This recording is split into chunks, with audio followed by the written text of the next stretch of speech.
Hi everyone, Tara Rahe here with ENDREA Consulting, where we enrich dreams of business owners everywhere.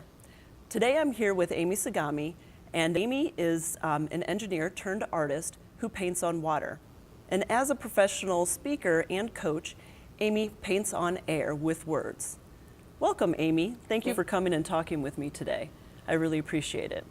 Now, in the introduction part, I made a comment about painting on water and painting on air. Every time I've heard you say that, and I'm sure everybody else is doing the same thing right now, what does that mean? Can you explain a little bit on that? Okay, Tara, how much time do we have? Well, I can go on for 2 days on a workshop, which I often do with the executive retreat, or we can distill down to just 2 minutes of it.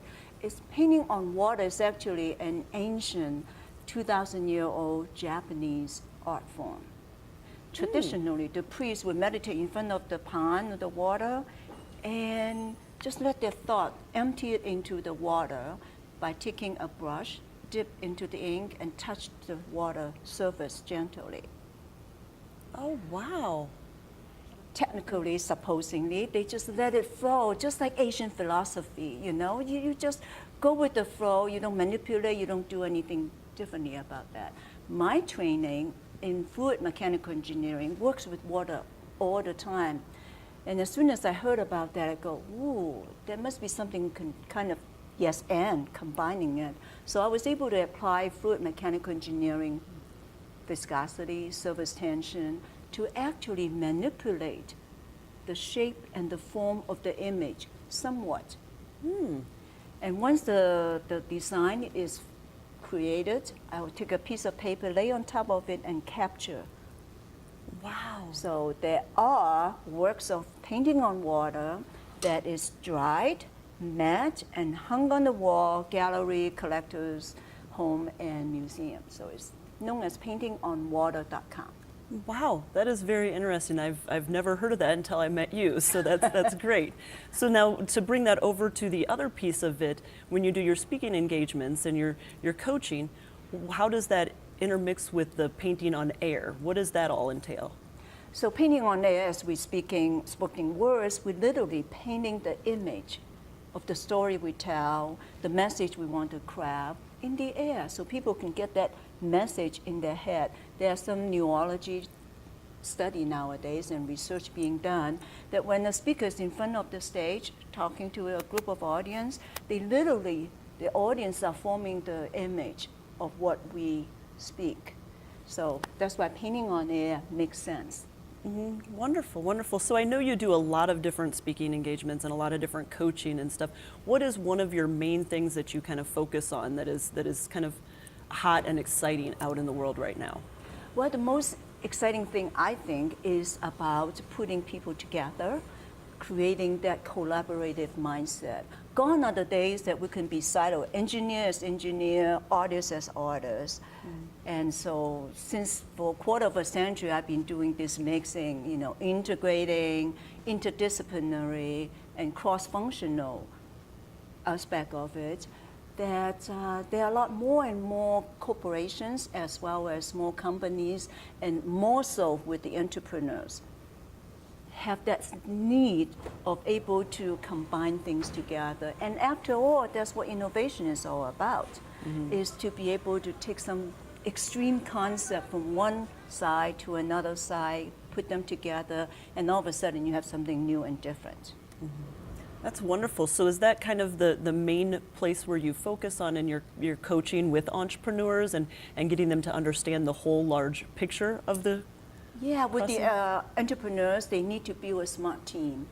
And smart team by definition, think about the smartphone we all have nowadays. A smartphone can do what? More than a phone, right? They could be a calculator, they could be a camera, they could be a note taker, a calendar. And same thing, same analogy with the smart team. And entrepreneurs, you need a group of smart teams that could perform multiple functions at different times. And more importantly is they need to be able to work together in sync. Not that, you know, I mean, imagine you're doing a calculator and then the phone stopped working. That's not acceptable. This is 2018, right? And same thing with the team. When someone's doing marketing, you want to be able to dovetail with the research and development, as well as with the marketing and consumer customer service. You want all the pieces fit in beautifully. That's what a successful team would look like. Mm-hmm. So with that being said, what is one of your probably greatest, or maybe two greatest tips that you would give to those entrepreneurs to make that happen, to get that smart team going?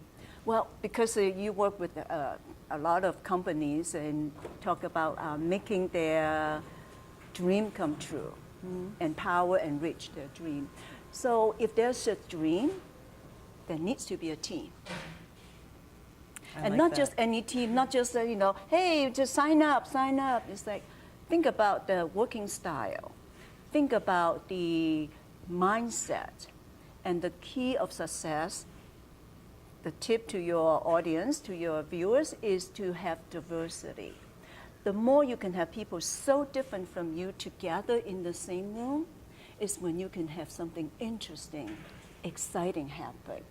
Otherwise, you're going to have a group of same to the end of the day, right? Yes. And to have a dream come true typically is people thriving for things that hasn't been done before. That's what our dream is about, reaching out for the goals, reaching far beyond that we have never ever done before. In order to do that, we need to do things that we have not done before. That's great. That's great advice, because I know that a lot of people, they look at to how can this person fit in with us. But really what you're saying is more look for fit in with us maybe morally and where that they're on the same goals, the right track, but don't fit in as being the exact same as the rest of the team. Look for outside of that box. Am I? Yep. You want someone to, you want the group to line up. And it's important that everyone has to buy in. So for facilitation, leadership style is that let them discover themselves. Guide them in such a way that they would go, oh, I get it. That's why we are doing this. I'm excited. I'm on board. And whether they are tall, they are short, they are big, they are little, everyone comes on board. That's the exciting part. And that's why I did not know this is where my life was going. Painting on water is all about, I could not tell the water and the ink to go exactly where it should go. I could suggest and guide and influence. Now, that is so different than the Western way of doing oil painting.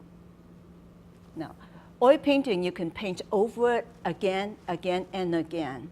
One time I had a story, I have a very well-known portrait artist. I was really honored. She said, let me do a portrait for you. I go, that's great. And she does a lot of well-known people. And then I would do the sitting, and then she would start doing it and go, no, I don't like this. She painted my eyes. It was like 7 times. She paint over it, go, no, it doesn't look right. And then she put another layer over it and she painted again. And what happened when I realized is that it's the first time she painted the Asian eyes. Now, we have very different eye sets. It's just we look different. However, our goal, our mindset, our dream could be all the same, right? So for her, with the traditional oil painting Western style, you can paint it over again and again until you get it right. And that's very much like the engineering side of doing things. Whereas painting on water, I could never say, okay, I want this to be right here, right there. It's like putting a drop of cream in your coffee. You just watch it flow and swirl. That's what reality in life is like. In business, we can set our strategies, set our marketing plans, set our goals, set our sales numbers. And yes, we want to have something that we can reach for.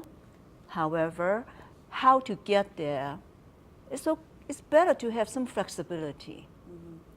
I love your explanation of it, because I'm very, as you know, very creative and also very analytical. So I'm very minded, and you have to be more open, like you're saying, because you don't have control over everything. You don't have control of where things might take you. So I love the explanation of that.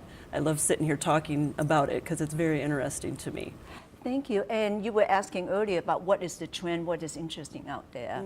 Being an engineer, I know that big data is a big thing. Everyone is talking about AI.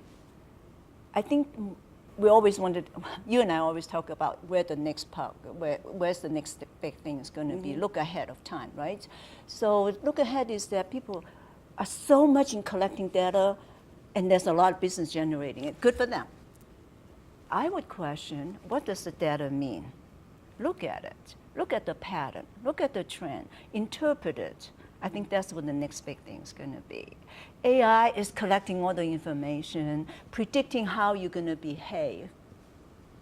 You and I know, right? There are elements that happen is not necessarily going to put you in exactly that predictable pattern. And someone said, I forgot who, that the most predictable thing in life is not predictable. Who knew, right? All of a sudden, someone, make an announcement, and that switched the whole thing. News happened that shift the whole focus of the industry. And always have that mindset to be able to interpret what's going on, not let it affecting you. That is really, really crucial too. That's that self-awareness and self-control and willing to let go and go with the flow. Yeah, you touched on a good point to bring it back to the painting on water, is that you don't know, a news story might break out, and all of a sudden that's going to completely shift where the direction is that you're going. So that data that you just researched and analyzed might not mean anything because all of a sudden something big happened in the world that might adjust it. Thank you. For that reason, a lot of the high-level executives love the idea of painting on water. I remember 25 years ago when I first started doing this, and they go, it'd be great for people at that important position know what this means. And they go, nobody's going to paint on water. They won't, they are executives. Their life is doing, number crunching. And why are you switching to artists? And however, nowadays, and thank you, it's 2018, people realize there's left brain, right brain. There's that different mindset. You need to be more holistic about it. And thank goodness the leadership nowadays is looking at the big picture. And of course, the highest form of intelligence is pattern recognition. So a lot more executives are looking at how do they sharpen their mindset, how do they get better in interpreting the pattern and understanding how the influence may cause their industry shifting in different ways. That's great. That's great. I love this subject, and we could talk about it probably all day long, as we have many times. Right, yeah. So to go back to your painting on water, your artist ability that you've gotten into, so is that difficult? Was that a difficult transition to get into? Is it difficult for me to go and try and do? Well, if you want to become an artist painting on water, it might take you a while. On the other hand, if you just want to use and experience the painting on water process, to have it help you open your mind and the ability to be more innovative and even productive, that is a half-a-day workshop. So speaking of that, do you do workshops? Yes, I do. Yes, Wonderful. I do. How do we find out about those? Well, you can go to my website, it's amysegami.com, or paintingonwater.com, where you can see some samples of my own artistic creation. And there's a difference from doing the studio work, masterclass, or a retreat painting on water workshop. So it's like water. There's always a different ways to make it happen. Wonderful, wonderful. And also for the speaking and coaching engagements, do you have a different website or how do we find you for those? Go to paintingonwater.com or amysegami.com. They kind of joined. And nowadays, one can Google it too. And there are all sorts of ways to reach out to me, connect with me, LinkedIn. I am not as good on Facebook per se, but we'll get you there. learning. Wonderful, wonderful. Well, thank you so much for sitting down and talking to me today, Amy. You know, I always love having our discussions, so thank you very much. Thank you. Thank you for all you do, helping the entrepreneur making the dreams come true. No problem. Thank you very much. Pleasure.